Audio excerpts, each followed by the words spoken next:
years. Love it. All right, April 15th is creeping up quickly. You know what that day is? If you haven't started your taxes, well, you could be in for a few surprises. We'll check out some of the changes you'll find on your tax returns this year and maybe where you can save some money this year. We'll be right back.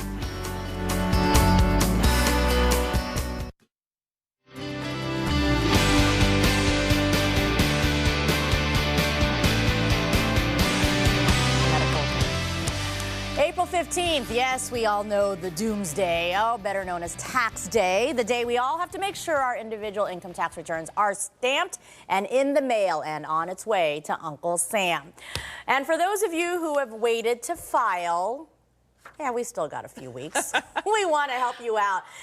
We don't have to do this difficultly because that's why we brought in Shauna Wekherlien, the tax goddess, sharing some tips on our 2013 tax filing and what may be different from last year. So, thanks for being here, Shauna. My pleasure. Good morning. Good morning. Let's talk about maybe one of the biggest changes that people may not know about, but itemized deductions and personal exemptions. That's actually being phased out. Yes. What does that mean for us? Absolutely. So if your adjusted gross income, which is the bottom line on the first page of your tax return, is less than $250,000, you don't need to worry about the phase out, which is great. Okay. So you're actually a lot of us will not fall under that category. So we're that's under a good thing. We're under. Well, in a way, it's a good thing.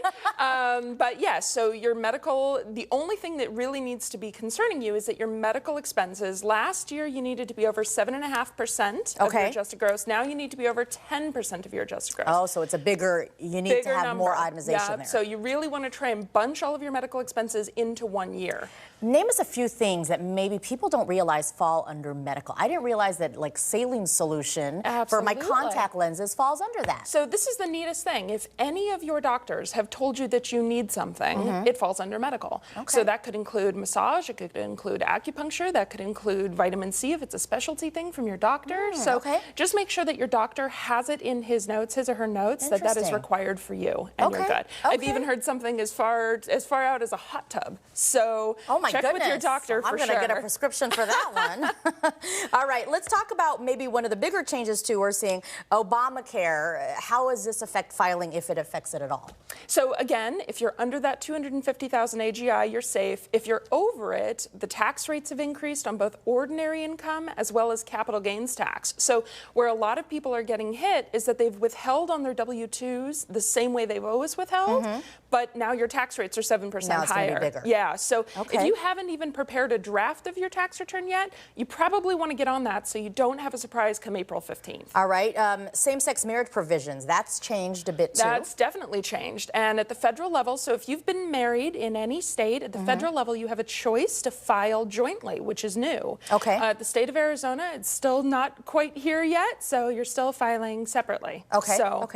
Double check with your preparer for sure on how you want to do that. I've also heard capital gains are now up to 20% for certain taxpayers. Now, on the good side, you still have the 0% and the 15% if you fall under certain income limits. So it's almost like the phase out you were talking about. If your income is lower, you may get 0% on capital gains, and that's when you sell stocks. If your income's kind of in the middle, you might get 15%. Anything over that $200,000, you're looking at 20%. So one of the biggest pushes you can do is try and see if you can get your income below that $250,000 limit to get the lower tax rates. Sometimes that means watching your overtime and such, and maybe not taking it if you can.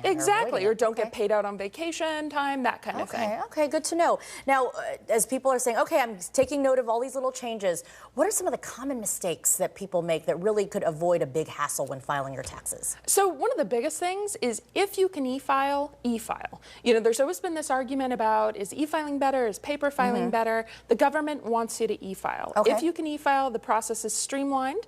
Now, a lot of people run up to this deadline and don't quite realize how close to the deadline they are. You do have the opportunity to file an extension. So remember, you can file an extension. It's an extension of time to file, not an extension of time to pay. So if you owe the government money, they still want their money on April 15th. But you do have time to file the return up and through October 15th. All the way to October. All the way till October. Good to know. Such great tips. If we have more questions, returns, where can we get a hold of you, Shauna? www.taxgoddess.com is the best place to find me. All right, and we'll put it all on azfamily.com too. Thank you Wonderful. so much for shedding light on much. filing those taxes. I admit I'm one of the procrastinators. I know. And usually I get them done quickly, but you know, I feel like, how is it the end of March already? You have October 15th. You're good. No, I'll get it done before April 15th. Don't put me in that category. Shauna, we appreciate the tax goddess.